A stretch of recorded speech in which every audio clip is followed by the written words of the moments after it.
जय जय रघुवीर समर्थ। नमस्कार प्रेमळ भक्तांनो, आपल्या चॅनेलवर मी तुमचं मनापासून स्वागत करते। समर्थ तुमच्या सर्व चांगल्या इच्छा लवकरात लवकर पूर्ण करू देत आणि नेहमी तुम्हाला सुखात, आनंदात आणि हसत खेळत ठेवू देत, हे समर्थांच्या चरणी मनापासून प्रार्थना। समर्थ आप्पा स्वारी आणि नाना स्वारी यांना वंदन करून आजच्या व्हिडिओची सुरुवात करते। भक्तांनो, आज मी तुम्हाला देवासमोर रडल्यावर काय होते हे सांगणार आहे। आपल्या धर्मग्रंथात काय लिहिलं आहे याची सविस्तर माहिती देण्याचा मी प्रयत्न करत आहे। तोच माणूस देवासमोर रडतो ज्याचा भगवंतावर पूर्ण विश्वास असतो। तो बरोबर असतो तरीही तो रडतो आणि त्यालाच आनंदाचे अश्रू म्हणतात। जो खूप दुःखी असतो तरीही तो रडतो। तो प्रत्येक प्रसंगात देवाला आठवतो। त्या व्यक्तीला माहीत असतं की देव उशीर करू शकतो, पण एक ना एक दिवस तो नक्कीच माझी इच्छा पूर्ण करेल। जो माणूस देवासमोर रडतो त्याचे नशीबच बदलते असं म्हणतात। देवाची कृपा त्याच्यावर सुरू होते। त्या व्यक्तीचे काहीही चांगले झाले नाही तरीही देव त्याला मदत करेल असा त्याचा देवावर पूर्ण विश्वास असतो। तो प्रत्येक दुःखात भगवंताचे स्मरण करतो आणि सुखात सुद्धा परमेश्वराला विसरत नाही। त्या व्यक्तीचे मन शुद्ध होऊ लागते आणि त्याच्यामध्ये आध्यात्मिक शक्ती विकसित होते। त्याचे मन भगवंताच्या भक्तीमध्ये गुंतू लागते। जेव्हा कोणीही देवासमोर जातो तेव्हा तो आपले दुःख आणि वेदना त्या परमेश्वराला सांगतो। आपल्या मनातील प्रत्येक गोष्ट देवाला नक्कीच माहिती आहे, कारण तो तर एक आंतरिक आहे। त्याच्यापासून काहीही लपत नाही। माणसाला जेव्हा रडायला येते तेव्हा तो देवाकडे जातो, पण तुमच्या प्रत्येक इच्छा पूर्ण करणे हे देवाचे कर्तव्य नाही। तुमच्या अनेक इच्छा पूर्ण करायच्या असतील तर त्यानुसार तुम्हाला कर्म करावं लागेल। देवाने सुद्धा या पृथ्वी तलावर जन्म घेतला आहे आणि अनेक संघर्ष केले आहेत, कारण सर्व लोकांना जीवन कसे जगावे, जीवनात कसे वागावे हे त्यांनी लोकांना सांगितले।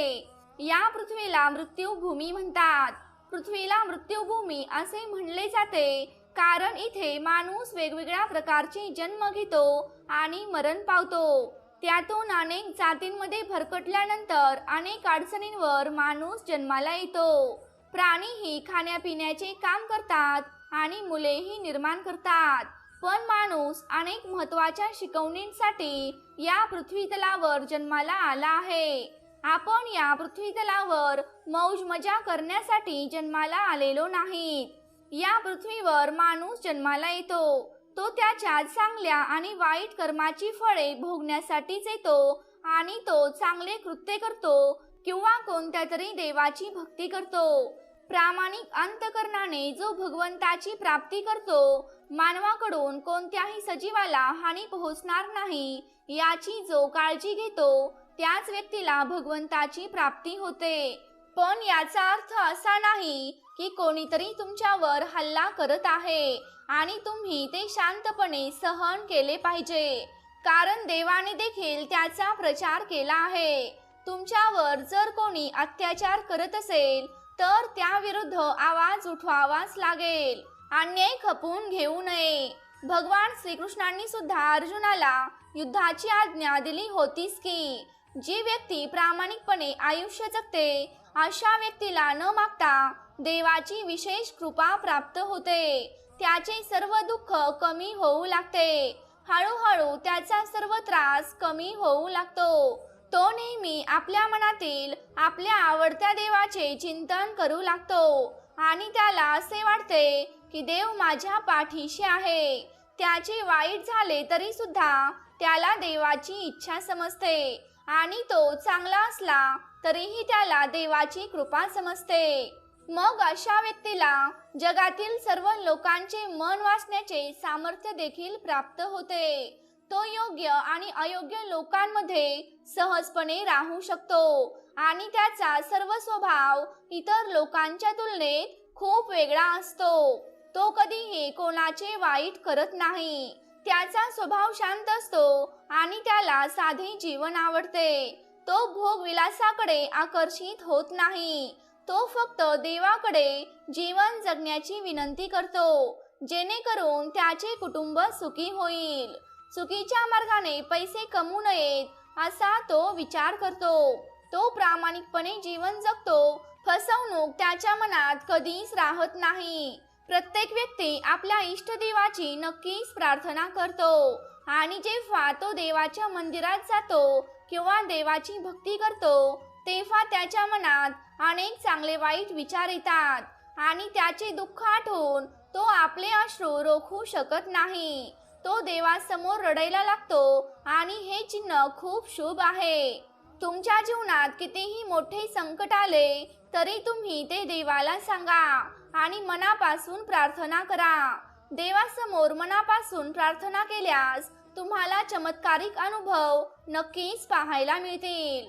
जेव्हा आपण देवासमोर जाणून बुजून रडतो तेव्हा काय होते? भक्तांनो, सुख आणि दुःख सर्वांच्या जीवनात येते. आपण देवाला प्रार्थनाही करतो. आपले दुःख असह्य झाले की डोळ्यातून आपोआप अश्रू येऊ लागतात.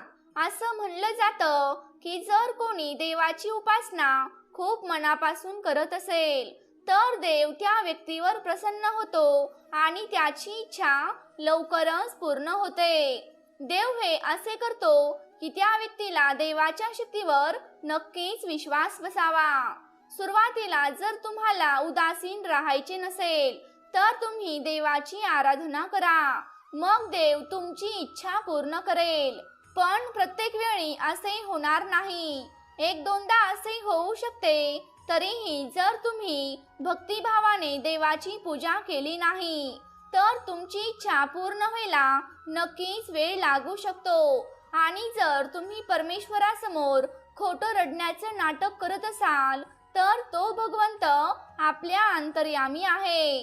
तो सर्व काही जाणतो. तरीही आपले समर्थ प्रत्येक भक्ताची इच्छा नक्कीच पूर्ण करतात.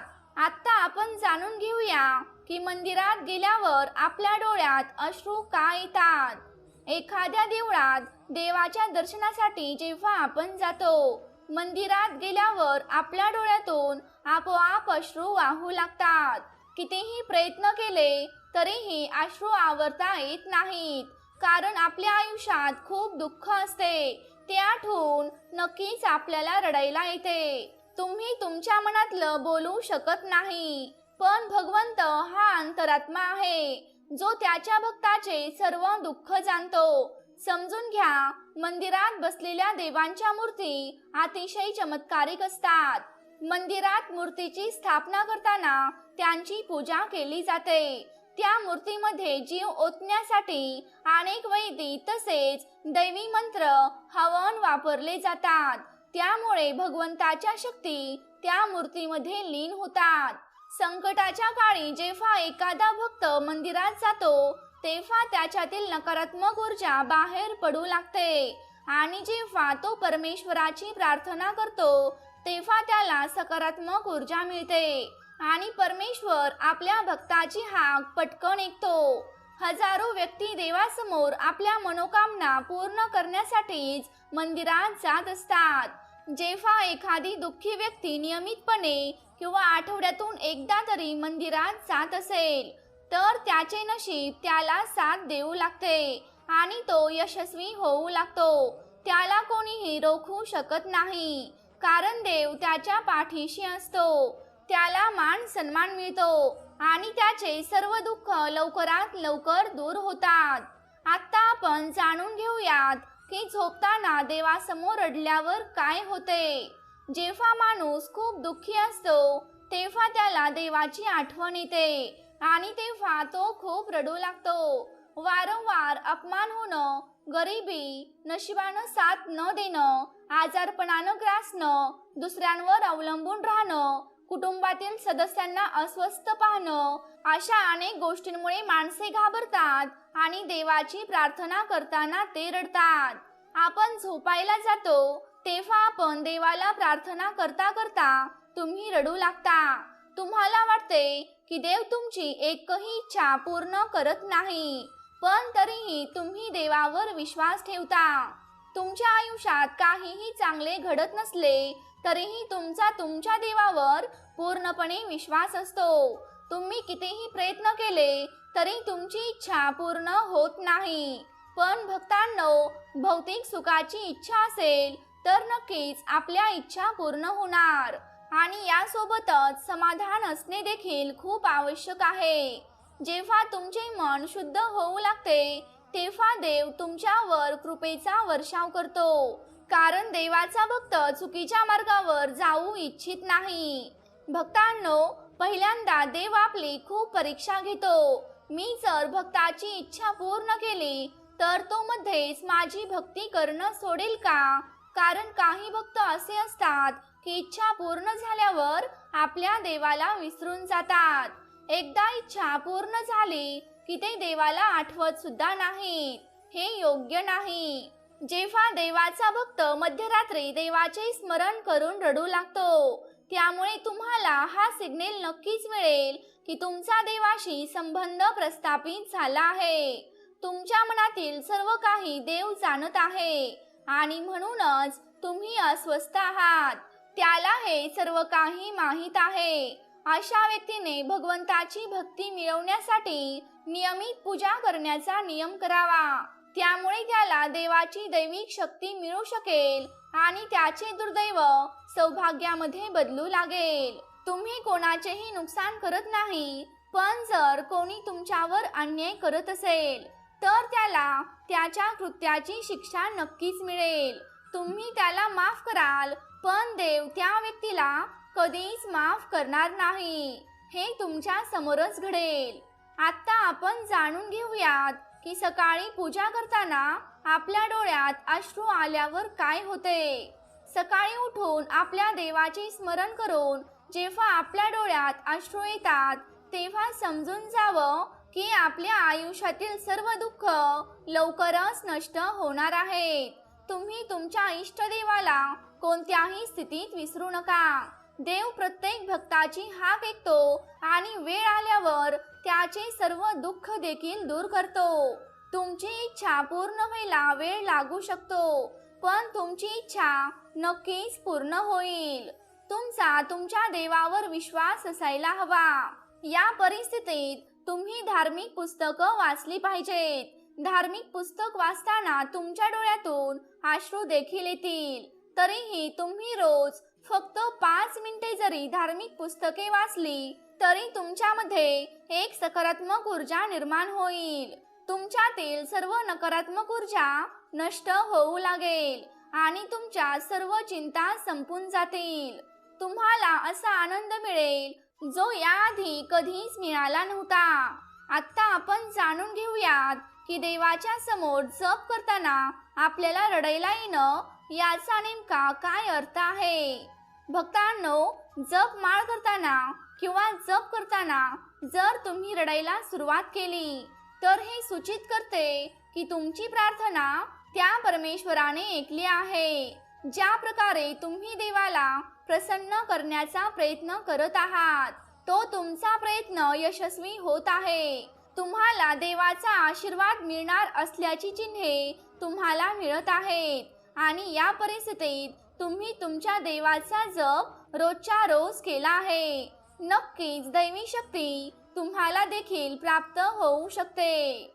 आता आपण जाणून घेऊयात की आनंदी असताना आपल्या डोळ्यात अश्रू येण्याचे काय कारण आहे. जेव्हा आपण खूप आनंदी असतो आणि तेव्हा आपल्या देवाचे स्मरण करून आपल्या भावनेने रडायला लागतो, मग समजून जा की तुमचा देवाशी खरा संबंध असल्याची ही खूण आहे.